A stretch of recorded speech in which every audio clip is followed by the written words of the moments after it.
coming back from the dead, beating cancer, and how Hal Elrod created the miracle morning movement. All right. What did Joey Ramone say? He said, hey ho, let's go. And that's what we're going to do. Hello, my legendary friends. So glad you could join us for this outstanding episode of Legends and Losers with the incredible Hal Elrod. He's one of the most important thinkers and speakers working in the world today. And, you just got to love Hal Elrod. And more on him in a second. I want to welcome you to Legends and Losers, where we aim to have authentic, raw, real dialogues with legendary people about what it takes to design a legendary business and a legendary life. And if you're new to the show, strap yourself in. And if you're a regular, all I can tell you is there's absolutely no excuse for that. Now, speaking of being a regular, want to let you know that we're doing something super special for Thanksgiving. So here's what we know about Thanksgiving. During Thanksgiving in America, many people commute and spend time with their family. And that can be okay. That can be fun for a while. And some of us need a little bit of a survival from that. So we are launching a 5 episodes the week of American Thanksgiving, November the 20th, to save you from your family and from your commute. And so when your Aunt Enid and Uncle Harry are chewing your ear off about nothing, just sneak an earbud in the other ear and, listen to Legends and Losers. And tickle your ivories a little bit about what we have coming. We've got our 3rd ever episode with Dushka Zapata. As you may know, if you're a regular listener, Dushka is a legendary writer. I think she's one of the most important writers working in the world today. And her new book just recently came out. And so her 3rd visit on Legends and Losers will be part of the Thanksgiving Survival Pack. Also, to get us into the holiday spirit, a good friend of Hal Elrod's and John Berghoff's and John Vroman's, for that matter, all guests on Legends and Losers. We will drop an episode in the Survival Pack with John Rulin. And John is a fascinating guy, and he's a category designer, and he's really created this whole paradigm of gift giving and how to be super thoughtful about that. And I'm the least thoughtful gift giver in the world. So this, John was very educational for me and inspirational, I think, for anybody. And then another one I'll tickle your ivories about. You may recall we had an episode with Mark Devine, Commander Mark Devine from the Navy SEALs, the U.S. Navy SEALs. He's the author of Unbeatable Mind and the host of the Unbeatable Mind podcast, which is a great podcast. And we will have episode 2, our 2nd episode with Commander Devine of the Navy SEALs as part of the Thanksgiving Survival Pack. And Matt Johnson, Legends and Losers producer, and I, and another good friend of ours, we're down in San Diego. And we met with Commander Devine and some of his folks. We did a little bit of a training session with them on some self-defense. And then we shot episode 2 with Commander Devine. So those are 3 of the shows that are going to be part of the Survival Pack. And we hope you check them all out. Now, my friend Hal Elrod, first of all, he's the guy who called us one of the best podcasts of all time. And for that, I will forever be thankful. Hal is one of the most important authors, thinkers, most extraordinary motivational speakers. He's one of the top-rated business speakers and inspirational speakers in the world. He's also the creator of one of the fastest growing communities in existence, his Facebook community, and its many other sub-communities for the Miracle Morning are on fire. And he's the author of this book, this thing, this movement, this new category of thinking about what to do when you get up. And that book, that movement, is the Miracle Morning. And it's translated into over 27 languages. It's got over 2,000 positive reviews on Amazon. And there are more than 500,000 people in 70 countries around the world who get up every morning and practice this approach to starting your day called the Miracle Morning. And so Hal is way more than a guy who's been successful. He's a guy who's literally created a new category of thing that people do in their day. And that thing is kind of a really great way to center and ground yourself, focus yourself, be good to yourself first thing in the morning, and set your day off on an awesome path. He's also the host and creator of the Achieve Your Goals podcast, and that's one of the top podcasts in the world. It's a great show. I was lucky enough to be on it. His partner and friend, John Berghoff, who I again mentioned has been on Legends and Losers, has been hosting the show. And so I was on with Berghoff a while ago. And the reason John's been hosting the show is Hal was diagnosed a while ago with what we thought was going to be terminal cancer. And as you'll find out in our discussion, he's got that cancer beat. And so look, it may come back. There may be more problems down the line. Who knows? Life is uncertain for all of us, but Hal has beaten that cancer. And he's also a guy that came back from the dead. He was in a brutal car accident as a young man. He got hit by a drunk driver and should have died, and clearly didn't. And you're going to hear about some of that journey and how he created the Miracle Morning. And the Miracle Morning also has spawned a whole bunch of other books. So there's, Miracle Morning for the Entrepreneur that he co-wrote with our friend and guest Cameron Harold. And there are all these other different Miracle Mornings, Miracle Morning for the left-handed underweaving, underwater basket weaver. And there's all these different executions of Miracle Morning for people in different areas of life, which is really cool in what has now become a book series. And the other cool thing, and Hal and John are doing this gigantic event coming up very, very soon in San Diego called The Best Year Ever. It's the weekend of November 17th and 19th. And it's one of the best conferences you could possibly imagine in the area of personal development and personal growth. If John and Hal know how to do one thing, it's how to put on a legendary event and inspire and motivate people to live a legendary life. And so with all that said, here he is. This is an outstanding dialogue with a truly unique man, Hal Elrod, on Legends and Losers. Now, how are you overall, Hal? I'm good, man. I'm cancer free, but I don't look at that as, I think too many people, they go, oh, great, I beat it, I'm done. And I met a lot of people in the hospital, and I was realizing this as I was out of the hospital talking to a friend the other day. I go, well, it's probably not as it's not as much awareness that the amount of people I met who were in there for their second or third cancer or fourth cancer, was disturbing, and it created a lot of fear for me because I'm going, well, right. What do I do? If I'm in here and they were in here and now they're back in here? I don't want to be back in here. What do I do differently so that I don't end up with cancer again? And so that's one. I'm cancer free right now, but I look at this as really a lifelong journey, kind of a monkey on my back, which it's a little bit not ideal that you have to be thinking about that all the time. But if you think about what they say, 1 in 2 men and 1 in 3 women will get cancer in our lifetime. 1 in 2 men, right? I mean, so if you think about that, we all need to be living that way. We should all be living with this awareness of, hey, cancer is a part of society now. It's a part of life that we have to do everything in our power, in my opinion, to prevent, or otherwise we're in trouble. It's not fun to go through it. And do you wonder how, because when you first got diagnosed, the thought I had, and I wonder if you had the same thought, was, how much does one fucking guy have to go through in one lifetime? Yeah. Did you have that thought? Oh, totally. It was one of my first thoughts. I looked up like whenever I have a prayer moment, I'll just look up, and it's usually not official. I don't get on the side of my bed and kneel down. It's usually just like, God, what? Are you serious? Why are you doing this to me, God? What am I supposed? Like, I already had my thing. I died in a car accident. I broke all these bones. What else am I? I feel like that was the. I don't think we need to go through more than one major adversity in life to learn lessons, but apparently I did. So. Yeah, you weren't done yet. When was it a truck that hit you when you were young?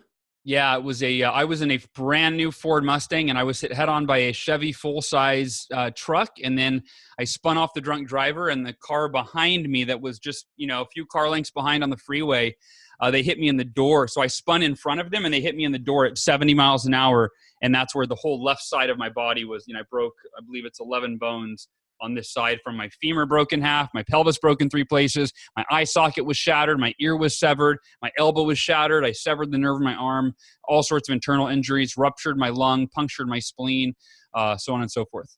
How old were you? I was 20 when that happened. Wow. And it was a drunk driver, yes? Yeah, drunk driver. Yeah, and he was only going. He had a 2-mile drive from the bar that he frequented every night to his house, and he got on the freeway on and off. He got on the wrong ramp. He got on an off ramp instead of the on ramp, and so he was just coming straight at me. He thought he was merged over to the right, which was his slow lane. He thought, but it was actually my fast lane. Because he was on the wrong side of the road. Yeah, exactly. You need to be some kind of fucking drunk to be on the wrong side of the road, right? And the bartender said he only had 2 beers. You know, whenever I give a speech, I always say that we call that buzz driving, I think, you know, it's like, but it just shows that, you know, especially if you're tired, 11:30 at night, you know, I don't know. I have a feeling he might have slipped a couple more while nobody. He might have had more than one. Yeah, that's true. Yeah. So that was when you were 20, and I know you're a young man very much, but you're what, in your early 40s now, Al? 38. Still 38. You're not even 40. No. How old is Berghoff then? Berghoff's 12. Yeah, Berghoff looks like he's 12. He looks like he's 12. No, he's a few years younger than me. Yeah, I think 4 years. Two. He's either 2 or 4 years younger than me. So he's 36 or 34. Yeah, and so I won't this fucking. But smart as a whip. Yeah, well, and Berghoff is fucking funny as shit. Right? Yeah. When he was on Legends and Losers, he took a piss on the show. Oh yeah, Berghoff. Did he tell you that? No, I did not know that, but he has. I've been there when he has urinated in the. You name. I've been playing blackjack with him in Tahoe at the card table when he grabs his water bottle and just pees under the blackjack table as not to disturb the game. Yeah, well, that's exactly what he did on Legends and Losers twice, apparently. Although I've watched the video and I can't. He's told me where it is, so I kind of know. But he does. He's such a smooth operator that he kind of pulls it off without you really knowing that he's pretty good. We tried to get my son to pee in the car the day we were driving, and he wouldn't do it. And I had to let him. I tried. I'm like, hey, Uncle John pees all the time in bottles. All the time in all kinds of weird public places. Yeah, my 5-year-old son just wasn't. He just didn't. It wasn't. Didn't feel comfortable peeing in the bottle. So next time we visit with the Berghoffs, we're gonna have Uncle John teach him his ways. Yeah, he's more like his dad. My son's more like me, his father, who doesn't like to get pee on his hands or anything sticky or dirty for that matter. Yeah, I'm not a big fan of sticky, you know, and I generally try not to urinate on myself. I think that's probably a good thing. Yeah, not since college. Yeah, exactly. So when you were 20, you have this horrible accident in your Mustang. And how long? I mean, I've seen those photos of you. You look like some kind of a creature in the hospital, right? With all these tubes and wires and all that coming out of you. Remind me how long, Hal, it took you to recover from the getting hit by the drunk driver? So I was clinically dead for 6 minutes. I was then in a coma for 6 days. And when I came out of the coma, the doctor said I would probably never walk again and that I have permanent brain damage, which my wife will vouch for you. I've got lots of permanent brain damage. But we can't, we don't really know. I do too, but I never got hit by a drunk driver. That's exactly it. Was it from my experimenting in my 20s or was it from the drunk driving accident? I don't know. There's no, I can't tell. I've got no scientific studies to show the truth, but I get to blame it on the accident, which is handy. Yeah, we all need a great excuse, right? And you have the best one of all. Yeah, that's what I always say. I go, my brain my short-term memory is no worse than everybody else's. I just have a killer excuse and some cool pictures. But so then the actual recovery, I came out of the coma 6 days later, and the doctor said I'd be in the hospital for 1 year was the estimate, and I was 7 weeks from the date of the accident. I was released, and 3 weeks after the crash, the doctors came in with routine X-rays, and they said, Hal, we don't know how to explain this, but your body is healing so quickly. We're taking back the diagnosis of you're never going to walk again. You can actually walk today in therapy. So it went from never walking again to 3 weeks after my femur came out of my leg. I mean, it literally broke in half, came out of my leg. One half came out of my leg. My pelvis broke 3 times. So let me slow you down here, handsome. So you had half your femur, because your femur broke in half and half of it was sticking out of your body, right? Yep. There's a big scar on my thigh, which is the hole where my femur literally stabbed through. And then my pelvis, from the side impact, when I spun sideways, the drunk driver hit me and crushed my driver's side door. It smashed my pelvis between the center console and the door, and it fractured 3 separate places. Wow. Yeah. Wow. And you ended up hitting that other car, or that other car hit you as well. So there was two impacts. Yeah, and most of the injuries were from the innocent family. 16-year-old kid driving with his parents. Most of my injuries were from that family. The head-on, the airbag protected me. My brain damage is from mostly from the head-on. They say that it's very common when you're in a head-on collision on the freeway, your brain is traveling 70 miles an hour, and then you stop. And your brain at 70 miles an hour smashes into the front of your skull, and it smashes your frontal lobe, which is where your short-term memory and your judgment, your filter, if you will, are stored. And that's why, ironically, I was hit by a drunk driver, but the effects were that I was drunk. So my brain damage caused me to have no short-term memory. Just like if you drink too much, you don't remember where you left your keys or remember what happened the night before. I don't remember where I left my keys ever. Again, no good excuse. And then also you say anything. When you're drunk, you say things that are inappropriate. You don't have a good judgment. And so I was basically drunk all the time in the hospital. It was as if I were drunk. I said everything that a 20-year-old young man thought. Which you've been a 20-year-old young man a long time You've ago. described the way I behave in general, actually. That is true. That is actually true. You found a way to be somewhat accepted by society, acting the way that I acted in the hospital. Yeah. Yeah, I'm not sure that I'm all that accepted by anybody. Although God bless my wife, she loves me. So Hal, your story is such an incredible one. And I admire you so much. I mean, what you've achieved with the Miracle Morning et al. is beyond legendary. I mean, you got to be one of the top 10, if not top 5, self-help, personal development gurus, writers, thinkers in the world today. Yeah, I don't know. See, it's so funny. Well, I know because everybody tells me about you all the time. I know. I don't have. It's weird. I don't have a normal perspective. I was someone. My filmmaker Nick Conadera, who I think you know Nick. Yeah. He's the director of the Miracle Morning movie, and he was asking me. He goes, "What's it feel like to be famous?" He asked me that the other day. He was here shooting. I go, "I don't know." I said, intellectually, I understand that I could be categorized as that. I've sold 500,000 books. I mean, people around the world. I said, but I don't feel famous. And I said, sometimes I want to. What does it feel like? I should feel cool. I said, but at the same time, you look cool as shit, though. Thank you. That's just because of my messed up eye. But I actually, one thing that's funny. I don't know if you can see this on the. Let me go up there. Let me turn the light on. Let me turn my light on. So my Uncle Scott has like curly kind of wavy hair. And I've always had the most boring, flat, nothing to my hair. And then cancer gave me a new hairstyle. It's wild. It's like God said, hey, Hal, you went through it. Now you get this cool kind of curly, wavy hair. Yeah. So I'm really excited about that. You have almost a sort of a little military-esque-ish cut, but you've got that cool wave now at the top. Well, now the cut I can't control. This is from 0 to 60. Okay, this is just how it grows back. I'm gonna keep growing it. This is as far as it's gotten. So I'm actually, every day I'm excited. Like, what's it gonna look like what's it like to have wavy hair? So I'm really excited about my new lease on my hairstyle. So do you think in 6 months you'll have long wavy hair? Awesome. It'll be just a big afro, which I've always wanted. We have a giant fro. Yeah, I think so. Yeah. So how long has it been now since the eye surgery? Like 3 days. 3 days, so yeah. It was supposed to be a month ago, and I get my blood counts tested twice a week. So they test for these levels of platelets and hemoglobin and my white blood count and red blood count, and they have to test to see if I'm healthy. And because chemotherapy depletes your cell count, and it depletes your blood count, it depletes your immune system. And so they actually the reason they're monitoring essentially is that they want to make sure that after they've destroyed your blood counts from the chemo, that they've rejuvenated just enough to put you through another session of chemo and then destroy them again and then rejuvenate. And so I wasn't healthy enough a month ago to do the eye surgery. My platelets your platelets. Here's a little medical education for everybody. Your platelets are what causes your blood to clot, right? That's what causes your blood to scab.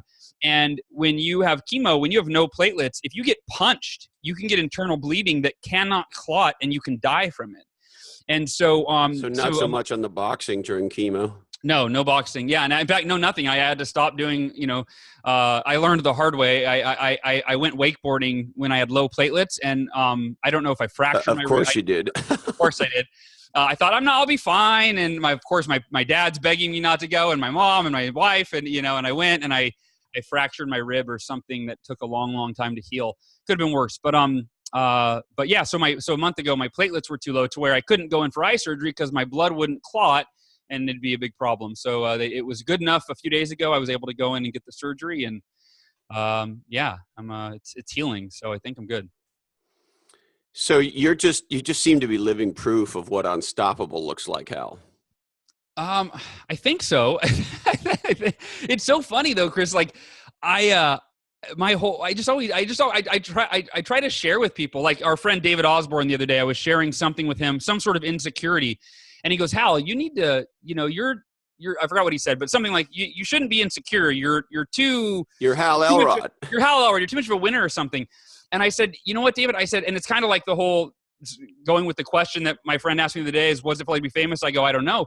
I said, I feel like I maintain a healthy insecurity that keeps me humble and keeps me grounded, and part of it too, I do try to overcome because there are parts of my childhood, but I meaning like my insecurities from high school. Sometimes I look in the mirror and I'm realizing I still see myself as this high school kid.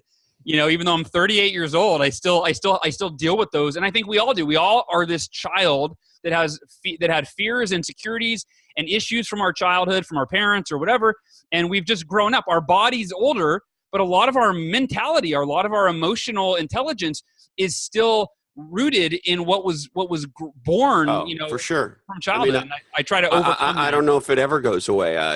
My dear friend and mentor Bix Bixen once famously told me, "You can't piss once in life and have it handled." Yeah, that's a good way of putting it. So I don't know what are those fears that you think you still have lurking around? There's not, it's actually not a fear, not so much fears. It's a general insecure or a general self-image, right? And, lots of Zig Ziglar, Brian Tracy, all these, many age-old gurus always said, we'll never perform beyond our self-image. Well, screw that, because I've performed far beyond my self-image.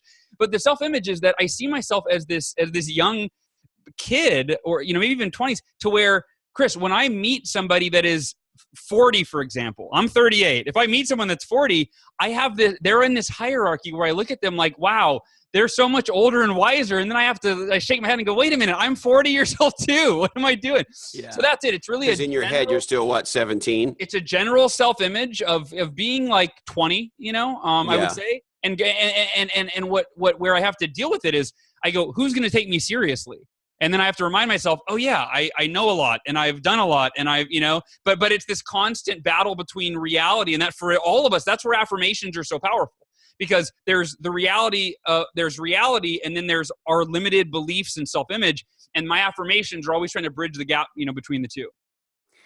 And so how do you practice what you preach in a moment where you get diagnosed with cancer and you have all these fits and starts that you've had along the way dealing with cancer?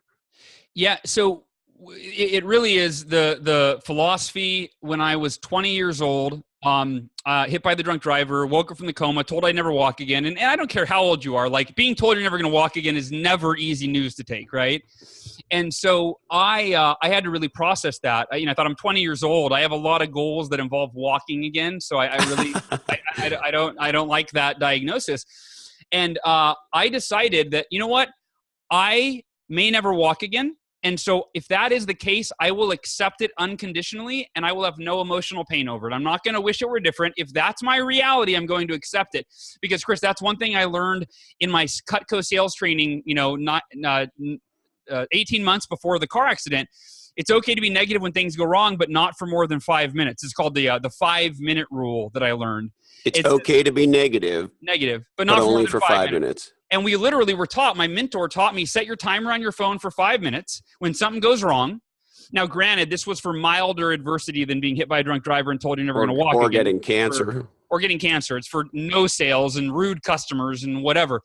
But So I applied that, and what would happen is 5 minutes didn't seem like enough at first. I'm going, no, five. I'm like, and if you're listening, you're going like 5 minutes. I need hours. I need 5 hours. Can I get the 5? Give me 5 hours or 5 days to be pissed off. And here's what happened is I would literally, something would go wrong. A customer would cancel a big order that I was counting on, that I'd already spent the money in my head. And I would go, set the timer for 5 minutes, and I'd be upset. And the timer would go after 5 minutes, and I would look at it and I would go, oh, I still feel upset. I still have this emotional energy, this charge inside of me. Yeah. But here's what it did. The awareness of I'm in control of my emotions. The thing that is causing the negative emotions, it's already passed. It was 5 minutes ago. I can't change it, but I can choose to be positive, proactive, happy, grateful, whatever I want to be, while I move forward toward the next step in my life. Maybe it's doing something to fix it, or maybe maybe I lost a loved one. I can't go back in time and change that at all, right? Nothing I can do to fix that. So whatever the thing is, I learned to accept it. And again, it was milder adversity, but Chris, this was for, a year and a half of this. I applied this all the time. And here's what happened. After a few months of doing this, I'd set the timer for 5 minutes and I'd go, I can't believe she did that. What a jerk. I can't believe it, right? And then I'd look at my phone and I'd go, okay, I have 4.5 more minutes to be upset. And I would go, this is stupid. Why am I going to dwell? I could probably knock something off my to-do list that would move me forward in the next 4.5 minutes. I'm going to do that instead. And when I was diagnosed with cancer, it's been 18 years since my car accident, and I was told it was a very rare, very aggressive, potentially deadly form of cancer. I actually called our mutual friend. I called my wife first. That was a hard call to make because I knew I could anticipate how it would impact her to hear that. Yep. And so she was crying, and that made me cry. I got off the phone with her, and then I called our good friend John Berghoff. Yep. And I said, John, you'll never believe it, dude. And I told him, and I said, he didn't know how to respond. He was like, oh my gosh, buddy, what's going on? I said, look, I can't change it. I said, my 5 minutes is up. I said, the doctor told me about 20 minutes ago. I said, I got 5 minutes. I thought about it. I processed it. I felt sorry for myself for a few minutes, but I'm over that. I said, obviously there's something else. If this is the reality, because I didn't know for sure if it was cancer yet, but I said, if this is the reality, if I have cancer, then I'm obviously, there's another big lesson for me to learn and something that for me to share with other people, maybe write a book about it. I don't know.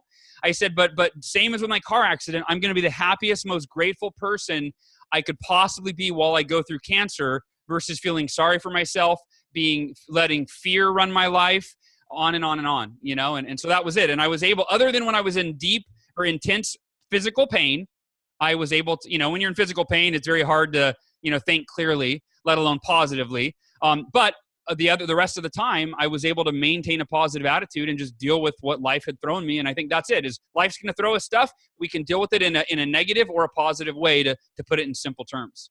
I remember that famous quote I've always loved from Helen Keller, and I'm paraphrasing, but I think it was something like, life gets fired at us at point blank range. Yeah. Yeah. And so you've had a couple of big shots, and it's easy to say what you just said, and it's a whole lot more challenging to live that as your day in and day out reality. Yeah. But you were able to find, for the most part, you did that through your cancer battle. Yeah, and here's the thing is I don't ever try to put on an air of anything. I don't try to impress anybody, right? So in fact, I do the opposite. Like if we watch, video, I try to be as vulnerable. That's what I said. Part of the healthy insecurity. Look, I think we have, I'll never forget the first time I saw you. It was at a One Life event. And I thought, wow, what makes this guy is the deep level of authenticity.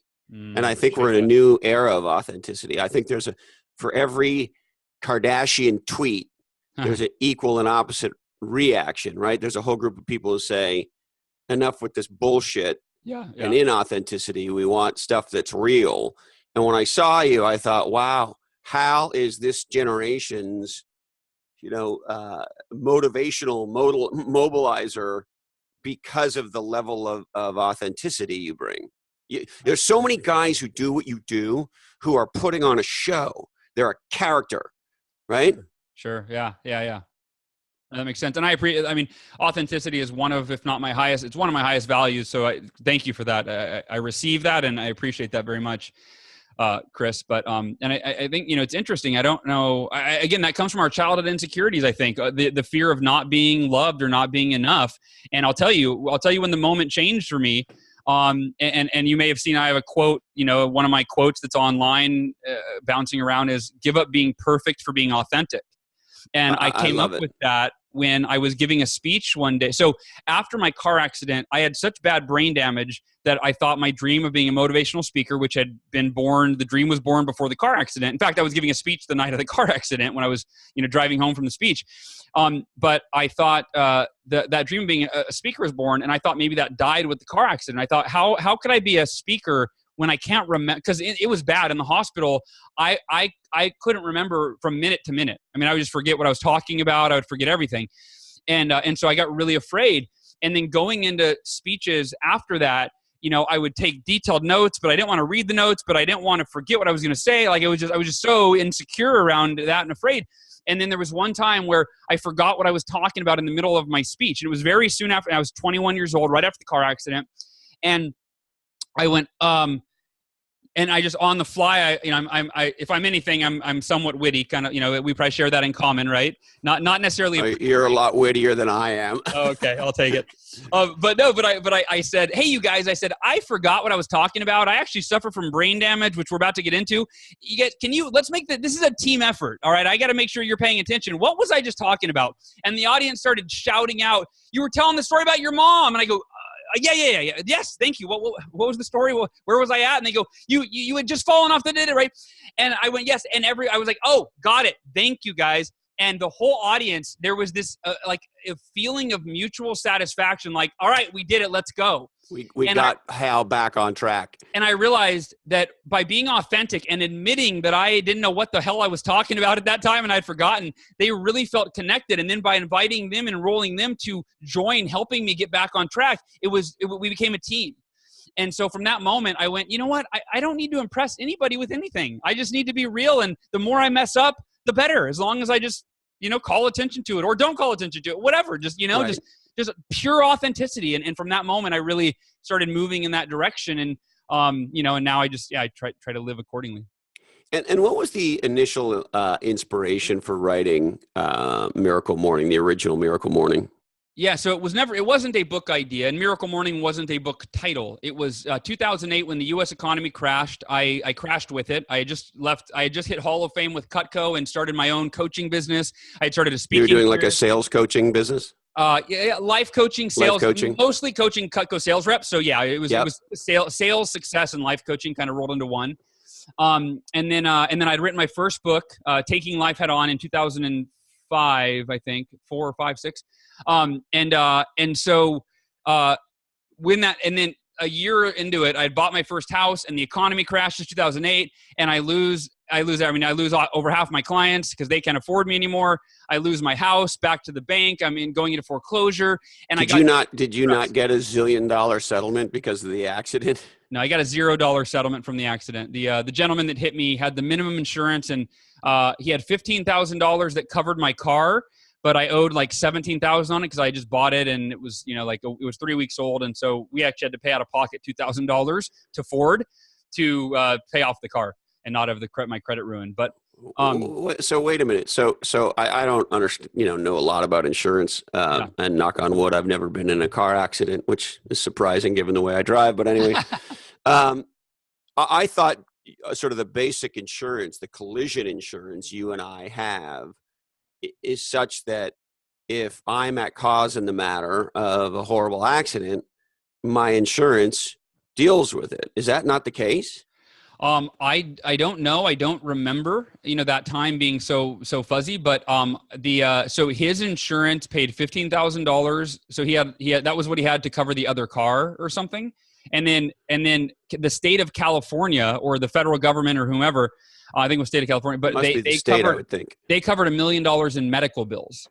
So I did not have health insurance at that time. I had just started, as a sales rep for Cutco. I was an independent contractor. So I did not have health insurance. And his insurance only paid $15,000 toward your car and nothing towards your health care?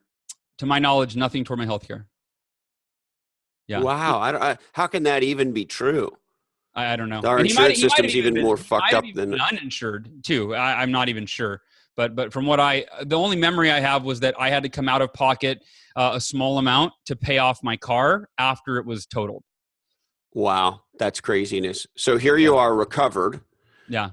from that accident, but you've lost everything, and obviously the insurance didn't provide you with a Bill Gates like outcome, and so.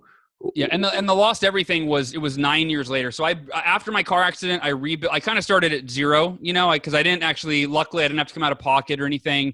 So I rebuilt my life. I hit Hall of Fame with Cutco 6 years later, and then 2008 lost everything, and then.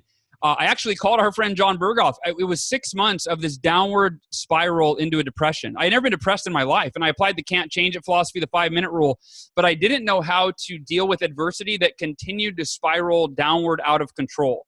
So in other words, you just felt like things were getting worse and worse, and you couldn't get the brakes on. When I lost my first client, I accepted it. I made peace with it using my acceptance, and then I lost another, and then another, and then another, and then I can't pay my house, and then everything I'm trying to make money, nothing's working, and I can't get a speech, and no one's buying my book. I'm like, I don't know how to accept all of this. I don't know what to do.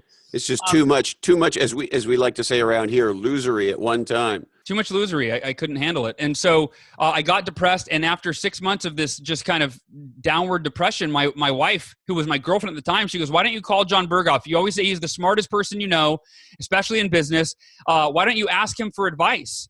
And as she told me that, I'm going, why didn't I do that 6 months ago? But if you've ever been depressed, it's hard. You don't make good decisions. You can't think clearly. No, and sometimes, at least for me, when I feel that way, it and I'm God knows, no doctor, but it's almost like the sort of depression chemical in your brain. Your body sort of likes feeling shitty. Yeah. Right? You sort of get.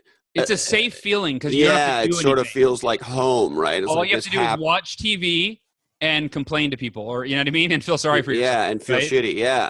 Whereas, so there's not a fear of failure when you've already you've resided as I'm a failure or I've failed. Yeah, and I can just hang out here in my losery and be safe with it. Yeah, and so I finally called John, and I started crying. I mean, I said, John, I've been holding this in, man. Nobody really knows how bad it's gotten. And he goes, are you exercising every day? I go, what the fuck does that have to do with anything I just told you? Like, I was expecting him to give me some profound business, advice. And he goes, are you exercising every day? And I go, I just unloaded like my whole world on him. And he asked me if I'm exercising. And I said, what's that have to do with anything? He goes, Hal, if you're not putting yourself in a peak physical, mental, and emotional state through exercise every day, you're not going to have better thoughts that are going to move you forward. You're going to stay where you are. You're going to stay feeling depressed. And he said, if I were you, I would go for a walk or a run every morning in the morning.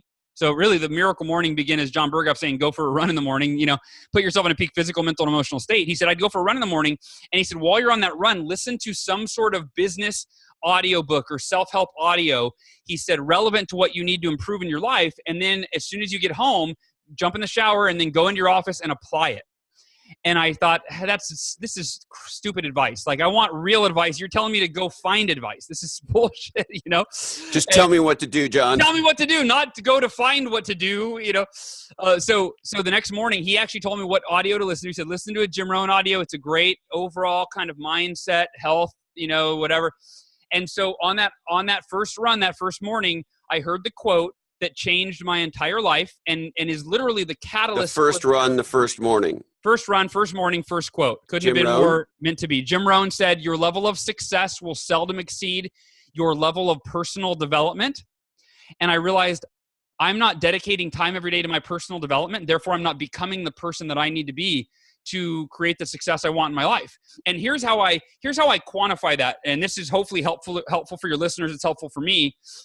But Chris, if we're measuring success on a scale of 1 to 10, 10 being the success that we want, and I don't mean just business or professional success. I mean our level of success in our relationships, in our health, in our fitness, our energy levels, right? If we're measuring on a scale of 1 to 10, we all want level 10 success. Nobody's like, I don't want to be too happy. I'll be like a level 7. That's good for me. I don't want too much money. All my relatives coming out of the woodwork. So I'll do like a level 8, Don't be too rich. No, we all want level 10 success. But what I realize is we want level 10 success, but our level of personal development is typically very short of that. You say personal development, Hal, sorry to interrupt you, but yeah. What do you mean by level of personal development? What Great is that? question. I would define it as it's who you are in terms of your qualities. So your knowledge is an aspect of your personal development. Your skills is an aspect of your personal development. Talent is an aspect of personal development, because now you can be born with talent, but you can amplify your talent by practicing, right? You actually become more talented, as a free throw shooter, the more free throws you shoot, right? So knowledge, skill, talent, willpower, discipline, integrity, I mean, you name it, right? Any qualities that make up a human being are things that I believe, and I found that we can grow, we can improve through personal development. Here's an example. Take any one of those qualities. Take the skill of marketing. If you read a book on marketing, your level of personal development related to marketing goes up. If you ask the average person, I like this example, Chris. If you ask the average person getting a divorce, my parents got a divorce a few years ago, so I'm relatively recent to this kind of the pain of that. But if you ask the average couple getting a divorce, why are you getting a divorce? They'd probably, each spouse would probably have a laundry list of complaints about the other spouse. I'm getting a divorce because he never took out the trash, and he neglected my needs. And, and he's going to tell you, well, she always bugged me to take out the trash, and she was too needy, right? And so, but if you ask that couple, okay, interesting. How many books or seminars, retreats did you attend on how to have an amazing marriage in the last whenever? And what do you think most couples would say, Chris? Zero. So you go, so wait a minute, you wanted a level 10 marriage, but your level of personal development related to having a level 10 marriage, having a great marriage, was at like a 0 or a 1 or a 2. It was based on your own experience and your parents, who maybe they got divorced too, right? Like, that's not efficient. Yeah, we never got trained, right? We never, as a matter of fact, some of us didn't really talk that much about it. I mean, it's ridiculous.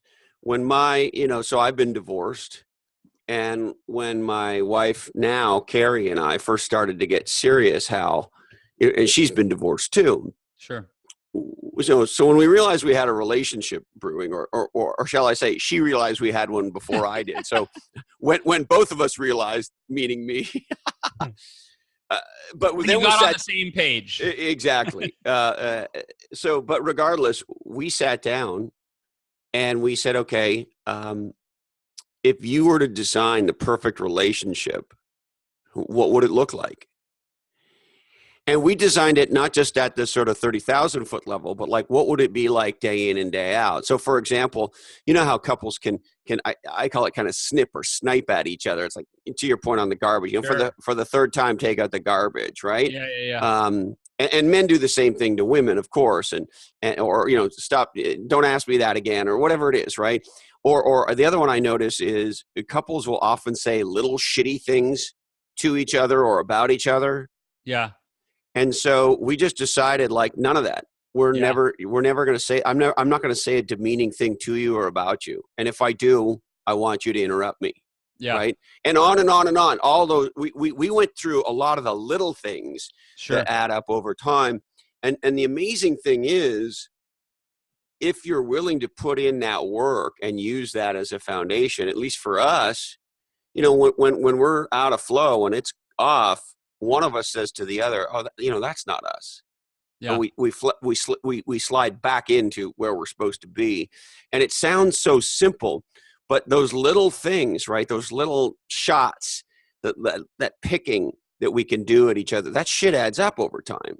Sure. Well, there's an extensive body of research, and unfortunately, I was just reading about it again the other day, and I cannot remember the source, but that if you couples that have a negative to positive interaction of 1-to-1, so if they're negative as often as they're positive, so 1 positive, 1 negative, 1 positive, 1 negative, their divorce rate is exponentially higher than if a couple has, it's actually a 5-to-1, 5 positive interactions to 1 negative, that is evident of a marriage that is going to last, a lifetime.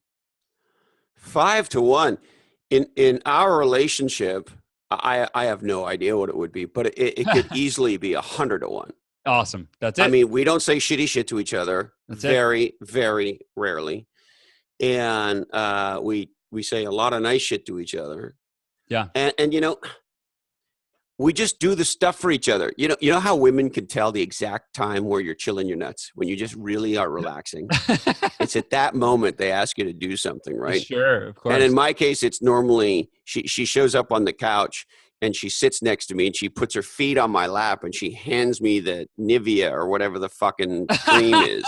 And she says, it puts the lotion on its skin, and she wants me to rub her feet, right? And I'm like, It's point just for that reference. That's good. That's right? Awesome. Yeah. And you know what I do? I have this moment almost every time, which probably makes me a shitty person, where I go, for fuck's sakes. And I'm like, absolutely not doing it this time. Yeah. And then I just think, she's a miracle in my life. I'm going to rub her fucking feet. Yep, that's it. And I rub her feet. That's it. I have in my affirmations every day, one of my affirmations, the main affirmation for my wife is that my mission in life is to make her life amazing and do something every day. Some days it's as small as doing the dishes that are piling up because I know she's tired and has enough on her plate, picking up the kids, something. And then sometimes it's getting her flowers, or it's booking a big vacation. Sometimes it's little things, sometimes big things. But ever since that was a huge shift, probably 6 months ago, that my mission is to make my wife's life amazing, and it's unwavering, meaning it doesn't matter how she treats me that day. See, most of us, we do keep score. We gonna play that. Like, you're a bitch to me, I'm gonna be rude to you. Like, you don't, right? Or I did this tit for tat. You're not appreciating it the way, right? And sometimes it's not conscious, right? We're not consciously going into something with that intention, but unconsciously it's there. If someone's rude to you, you naturally feel inclined to be rude back. And I went, and so it has to be my affirmations, or I forget it and I act out of emotion. But I go, no, it says in there, no matter how her mood is or how she's treated me, it's unconscious. In fact, and I have a reminder that says, if she's actually being rude to me, that shows me that I need to work even harder that day to make her life amazing. I love it. So if you go back, I'm still curious, do you know... Miracle Morning Foundation, I realize that we're... Yeah. But do you know that you're a category designer? And do you know that I tell people about you all the time as such? When I hear your work, I think I'm kind of like a category designer. So no, you are. You are. And what I love about what you did, see, there's a billion motivational speakers. And I know that because ever since we started Legends and Losers, they send email trying to... but you differentiated yourself by creating a new category of, if you will, habit for people. So you didn't differentiate yourself by positioning yourself, although that happened. Yeah. What you did was you actually created a new category of thing that people do in their day. Yeah. And as a result, you got associated with that, what's the right way to start my day category that you created, this thing now called the Miracle Morning, right? Sure. And did you know that that's what you were doing when you did that? Yeah, no. So everything. So let me, I'll give you the quick backstory is that, so the economy crashes. I called John Berghoff, which, we got off on a tangent, my bad, but I called Berghoff. We can go on any tangent you want, Hal. Awesome. Yeah. Well, you got to be careful. Don't give me we'll never end up getting to where we wanted to get. Well, as long as we have a good time not getting there. That's true. That's true. So I called Berghoff and he suggested go on a run. I go on a run. I hear that Jim Rohn quote. And when I hear the Jim Rohn quote, your level of, and I'll say it again, it's worth writing down if you're listening. Your level of success will seldom exceed your level of personal development. And there's a second part to the quote. He says, your level of success will seldom exceed your level of personal development because success is something you attract by the person you become. And I had this huge distinction. I thought, we're all trying to achieve things. We think that the key to achieving more is doing more. And when Jim said that, I went, wait a minute, maybe the key to achieving more isn't doing more, it's becoming more. And when you become more, you have the ability to achieve more really with less effort. Someone that has more skill, more talent, more knowledge, more ability, all those components of personal development, which I just realized I need to actually coin and add to the next edition of my book. So thank you. So we could write your book live together. What is personal development? We're going to answer that with it. It's made up of 5 characteristics, and I've got to figure out what those are. I think I just said them to you. But, what is personal development? Question mark. All right. I'm taking a note. So what happened was I realized that level 10 thing, and I thought I've got to dedicate time every day to my level of personal development so I can become a level 10 person, not overnight, tomorrow I'll be level 2, then level, over 3 every month. Maybe I can jump up a notch, and well, shoot, then that means 10 months from now, I'll be a level 10, And so then the question was, when am I going to do that? When do I have time? I'm right. And at that time in my life, keep in mind, I was scarcity minded. I was losing everything. I was in debt. I was $52,000 on my credit card, and I wasn't a big player right now where I would, borrow 50 grand to open a business. I was $52,000 in paying my electric bill and paying for groceries and paying, you know what I mean? Like that's where I was at that time. This is 12 years ago. And so the answer came morning. I thought there's no other time except the morning, but I wasn't a morning person. So I thought you weren't a morning guy. I thought maybe you always were. I was like the majority of our society, which has a limiting belief that says I'm not a morning person because you think about how we became morning, or like where waking up fit into our lives. Growing up, we didn't wake up when we wanted to. We woke up when we had to. When mom and dad said it's time for school. And if we were given the choice back then, we would have kept sleeping. So what happens is we turn 18 and we go off to college. Or we certainly would have, or in my case, pretended to keep sleeping so I wouldn't have to go to school. Or yeah, there you go, one or the other. But we wouldn't have gotten up. We would have delayed that. And so then we go to college, and we then have the ability to kind of set our schedule, a little more flexibility. And what do? Most of us, we sleep as long as we possibly can. And if you think about the way you start your day sets the tone for the day that you create and ultimately the life that you create. So if you have a procrastinating, hitting the snooze button, undisciplined, unfocused morning, that's the kind of person you're becoming to create that kind of life. And if you look at the average person, sadly, that's how most people live. They're kind of unfocused, undisciplined, not really living the life of their dreams, right? But if you, on the other hand, have the discipline to get out of bed when the alarm goes off, not hit the snooze button. If you have a focused, growth-oriented, goal-oriented morning, you're becoming a growth-oriented, goal-oriented, disciplined person that can apply that, who you've become, to every area of your life. And I had a call with a coaching client this morning, and we had to cancel our last call. And so he's been off for 3 weeks. He goes, Hal, I didn't do the miracle morning for the last 3 weeks, and my life fell apart. He's like, I was worse to my wife. I haven't been disciplined. He goes, I can't believe how it makes a difference. He goes, this morning, I knew we had a coaching call. I did the miracle morning for the first time in 3 weeks. He goes, and I'm already having the most productive day that I've had in a month or whatever. The other thing I love about what you did was it's so fucking simple. Sure. Right. And look, you tell me if I'm mischaracterizing it, but get up in the morning, and before we do the shit that we normally do, spend some time reviewing our goals, doing something a little bit physical, and setting ourselves up for who we are in the world, what we want to have in our life, what we want to have in the world, do something to make ourselves feel physically better, and then get on with all the rest of it. Is it that simple? Yes and no. Here's the thing. If I would have made it that simple, or how do I put it? If I would have written it like that, it would not have stuck. And so why did it stick? Because it's a simple idea, right? Spend a little time in the morning reviewing things that matter. Reasons. Yeah. I'll try to think of it. Here's the top 3 reasons that it stuck. Number 1 is I gave a very powerful 5-step strategy to beat the snooze button that I made up on my own for myself. It's how I was able to beat the snooze button. And if it wasn't for that, and by the way, that was a 2 or 3 page, I think a 3 or 4 page chapter, actually, the shortest chapter in the book. And it's the linchpin, because if I hadn't put that in the book, then I would have had 500,000 people that read the book and went, yeah, it was great. I did it for a few days, but then I kept hitting the snooze. I couldn't stick with it. So that fighting with the snooze button thing, is that big of a problem for most people? I surveyed our community once. I was asked on an interview, what percentage of your audience were already morning people, so they just had to change their, do the miracle morning, but it was easy because they already woke up early. They just had to do it.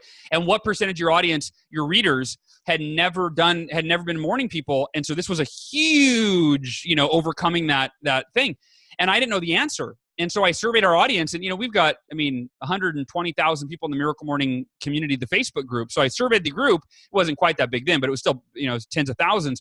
And 72%, I didn't know what the answer, 72% of people said they had never in their entire life been a morning person before they read the Miracle Morning. Wow. I find that so shocking. I know, me too. I was like, so And you know, I never would guess that I am a morning person. And so the fight with the snooze button thing is not something, I'm you don't sure have to if I've fight. been up all night drinking or whatever, but in Sure. general. But that's only 6 nights a week. So, I mean, Exactly. I got that one morning where I'm ready to go.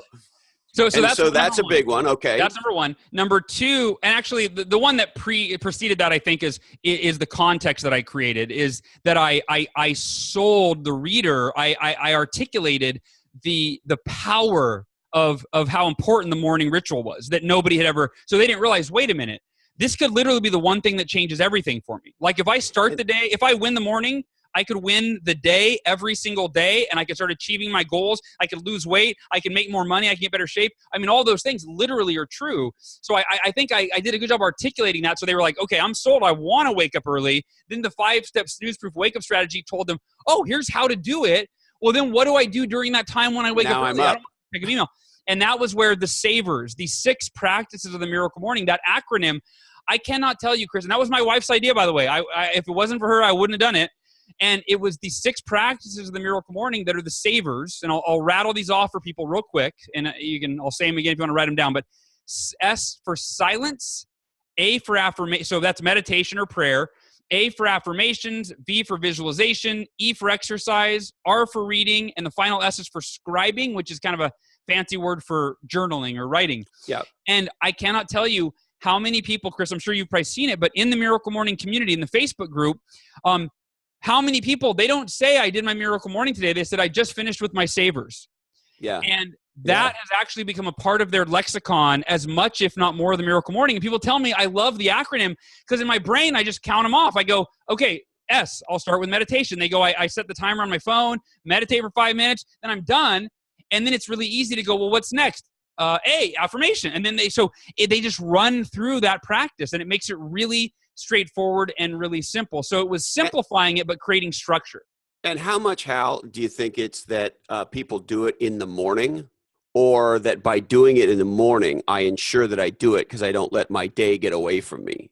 Yeah, there's two parts of that, which, and people ask me a lot, well, could I do the savers at lunch or something? Yeah. Yeah. And the answer is absolutely. The savers are, and for those listening, I mean, these are 6 of the most proven, powerful, timeless personal development practices in history. These are, journaling, affirmation, from modern, like Will Smith told Ellen DeGeneres that the reason he's one of the highest paid actors in Hollywood is because he has used self-affirmations to program his subconscious with the beliefs that he needs to achieve the level of success that he has. And he just read those affirmations every day since he was like 15 years old. And then he lived into them until they became a reality. And then he upgraded and updated the affirmations. Isn't that the story of almost every legendary person who went from someplace meaningfully not where they are to someplace meaningfully beyond where they were, so to speak?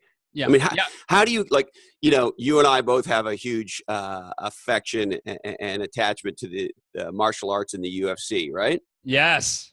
And if you think about this weekend in Madison Square Garden. Are you really? It's my front row experience. The Front Row Foundation. It's this weekend? It's sending me this weekend to see George St. Pierre returning against Michael Bisping. I'm excited. And who do you think? Do you have a dog in the fight? Who do you think is going to win? I want George to win. I don't know. It's going to be hard. I'm actually the co-main event, Cody Garbrandt versus TJ Dillashaw. That's actually the main event for me. That's the fight it was supposed to happen. I had tickets to them fighting like 6 months ago, and then my cancer got in the way. I couldn't make it. We had to cancel the event.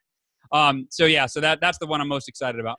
Well, and just as a side note, I'll be watching this one with an extra eye, so to speak. Look for me? Yeah. Well, A, I'll be looking for you, and B, we just had Luke Rockhold on Legends and Losers. Nice. And I know because he told me that he's been staying in incredible shape so that if somebody gets injured, if one of them gets injured or bails, Rockhold's ready to go because he wants that belt back. And of course, there's a high degree of likelihood that, he gets the winner of this fight, right? Well, I was sitting in either the first, second, or third row when Rockhold got knocked out by Bisping. We were there, yeah. Oh, wow. Yeah, in Los Angeles. Yeah. What a shocker that was, wasn't it? It was crazy. Huge upset. Huge upset. Yeah, I know he wishes he could have that fight back. Beat him 8 out of 10 times. I think he beat him 8 out of 10 times. Oh, I think Luke's one of the, easily 10 best fighters in the UFC, and he's probably the scariest guy on the ground, right? Yeah. You know who I don't know if you saw the other night, but the Derek Brunson beat Lyoto Machida. Yeah, yeah, on Saturday night, and Derek called out Luke, which I I think that was saw a that. pretty good fight. I think Derek's won his last 6 fights, 5 of them first round knockout. You know, I mean, he's pretty doing pretty well. Yeah, my guess is Luke's not interested in that fight. I don't know. I I think can't so. obviously No, speak Luke for wants Luke, the but title. Luke Luke wants wants the the title. title, and Yeah. yeah, it was a great idea for Derek to call him out. Nice going, but No, and it's so risky if you're in that title picture. I don't blame fight. You know, fans will be negative and go, "Oh, you know what a wuss. He's dodging this guy or that guy." Dude, you could lose any fight. I don't care how you're the toughest guy in the world. You could lose any fight, and if you are the champion, you're being paid like 10 times as much as if you're not being the champion. So you're pretty much gonna, you're gonna hold out for that fight if you can. I would too. well, and I'll tell you, Luke is a big fucking boy for 185. I mean, Yeah. I am 6 feet and 190, and most people would say I'm not a small guy, Yeah. and Luke feels a lot taller than me. I don't know what his official height is. It'd be 6'3" or 6'4", but in person, he feels quite a bit taller. And he's just got shoulders forever, and I think he says on Legends and Losers, but he walks around at about 200 pounds. Sure. And he's a big, strong, 5% body fat, 200 pounds, right? Yeah, he's a stud. So he's a big problem. Well, it's going to be an exciting weekend. I'm so stoked for you to be there. So Roman and the team pulled this thing off. Pulled it off. Yeah. Well, I'll be sitting second row. So the Front Row Foundation, I think they guarantee like the first 5 rows. So they got me second row. They were all sold out of first row, but second row, and then it's we got 2 seats in the second row, and then we got 5 seats with Berghoff and Vroom. So me and my wife will be in the second row, and then my friends will be like 5 rows behind or something. That's great. And are you going out for an awesome party in New York afterwards? We're going to do the next morning. We're going to do a morning party with my friends that don't want to go to the fight, but want to come celebrate. So yeah. No, the fights don't get over till like 1 a.m. I'm not I'm it's already going to be tough enough for me to actually stay awake for the fights. I'll be hurting around 9 p.m. Now, how many different versions of Miracle Morning are there now? So roughly 10. Miracle Morning for college students just came out. That was the most recent. Joe Polish, Anna David, and I are doing Miracle Morning for addiction and recovery. That's one of the next ones coming out. And then David Osborne and I just signed on to do Miracle Morning Millionaires. What the rich do before 8 a.m. that will make you, or what the wealthy do before 8 a.m. that will make you rich. So that's exciting. We'll have to get David to interview you for that one. I would love that conversation. It'd be a lot of fun. And Cameron Harold was on Legends and Losers. Oh yeah. We did Miracle Morning for entrepreneurs. So Miracle Morning for couples, or for what is it? Miracle Morning for transforming your relationship. Miracle Morning for salespeople. Miracle Morning for real estate agents. Just rattling them off. And sooner or later, back there, a lot of them are on the wall. Sooner or later, we're going to get to Miracle Morning for left-handed basket weavers. Yes, yeah, that was. I'm holding a spot for you. Is there is there any end to it? I mean, not necessarily. It's. I don't want to force it. We were doing 3 books for the first couple of years, and then I actually dropped it down to 2. I want to make sure. One of my intentions from the beginning was to make sure that the quality of each of the titles in the series, that they held their own as an individual title. And that was the hardest part, is coming up with what the format was going to be in the beginning. Because the question was, how do we write a book that has enough of the original so that if someone hasn't read the original, this is their first Miracle Morning introduction, they get it, and they actually get it enough to where they will do it. Because that's what the book did so well. The original book got people to actually take the action and do it. It held their hand from, all the way from I'm not a morning person to here's the simplest thing you can do to get started. And it bridged that gap from idea to execution. And so that was the question, was how do we do that in the series books, but how do we make them different and fresh enough that if somebody has read the original and they are a salesperson or they are a college student, how do we ensure that they get tremendous value and don't feel like it's a ripoff of the original with just a few words changed? And I think we achieved that. Roughly 30 to 40%, 30% of the series books are recap the entire. So basically, the first 3 to 4 chapters recap the entire original book, and then the next 6 to 7 chapters are fresh content by an expert that I bring in on the topic that we're interviewing on. So I brought in 2 of the top real estate trainers in the world for the real estate book, right? And so that way it's so far so good. The average rating on all Miracle Morning book series books is 4.9 out of 5 stars. Can we collaborate on the Miracle Morning for the retired surf bum in Santa Cruz? Yes, for retirees. Hey, retirees. Yes, I'm serious. That's a good one. We actually had a proposal for someone wanting to do Miracle Morning for life after 50 or life after 60 or something like that. So that's we'll see. I love it. And the thing that and I have to thank you. You called Legends and Losers one of the best podcasts of all time.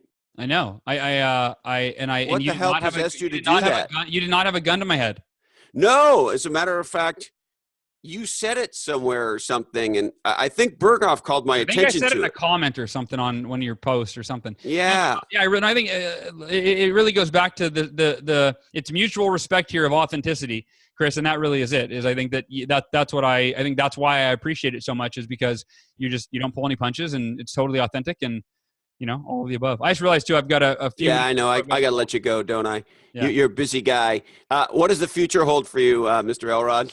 So not Miracle Morning, but Best Year Ever Blueprint, our live event that you'll be chiming in on. I can't wait. Just a couple weeks away. In a few weeks in San Diego. If anybody wants to grab tickets, we have a few spots left. It's at bestyeareverlive.com. And just go watch the video. It's unlike any other event. It's not sitting there and taking notes for 3 days. It's extraordinarily experiential. Is this your first big event, Hal, since you've come back? No, I know that, but since you've come back from cancer? Yeah, I actually missed last year. I had to cancel my flight the morning of. I kept it. I was optimistic, and I was in extraordinary amounts of pain. And I had to cancel last year, and my partner, John Berghoff, ran it, and I Skyped in for like 20 minutes. That's all I could bear. And then that's all I could do. So yeah, I'm excited. I'm very grateful to be able to be there after missing last year. Well, roughly how many folks will be there? A little over 300. Yeah. And I mean, I know, cause I'm in the community. I mean, the community can't wait to see you, Hal. I mean, holy shit. I'm pumped. You're the returning patron, and to see you coming back healthy, and with the attitude that you have, and you've also because you turned cancer into an opportunity to learn a lot about yourself and about your about your work. And if anybody has cancer that's listening to this, if you know anyone with cancer, you have cancer, you can go to YouTube and type in Hal Elrod cancer.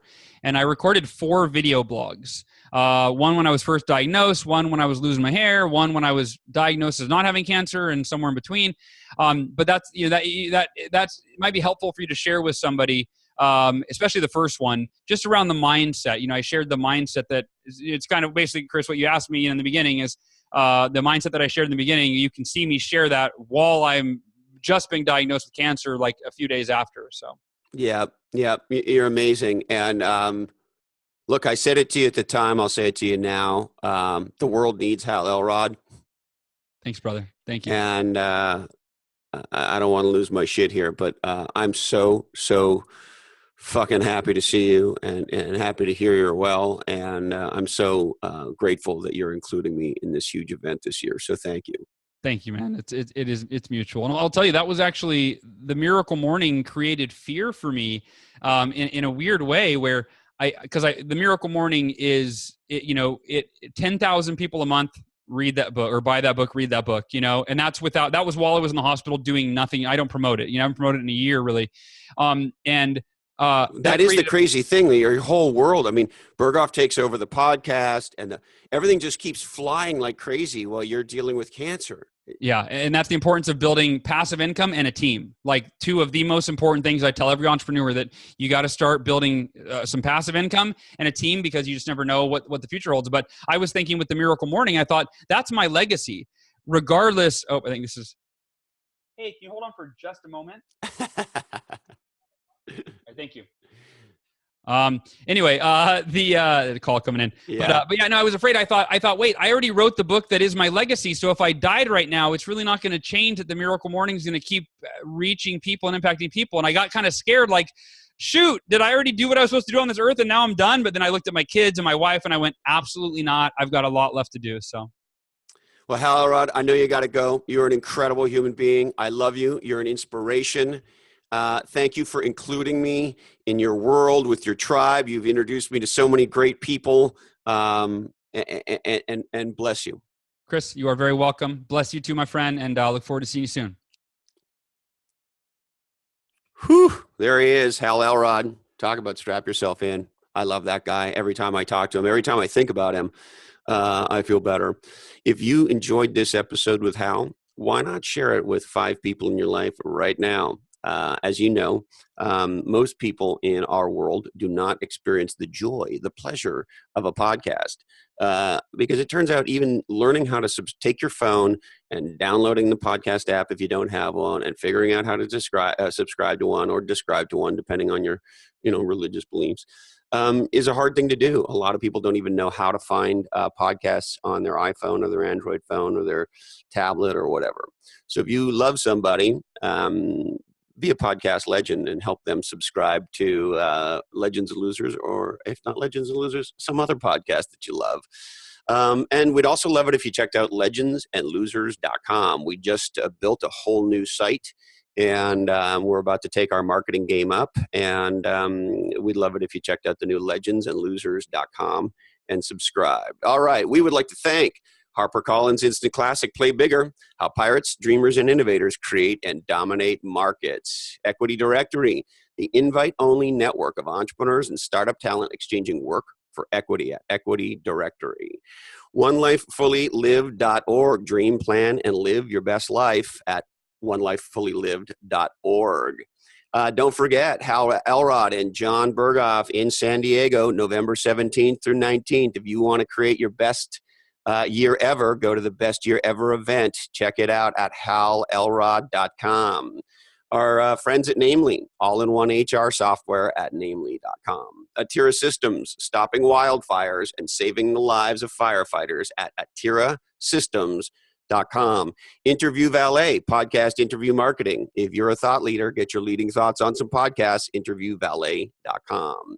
Mint Systems, green buildings that make money at mint with a Y, systems.com.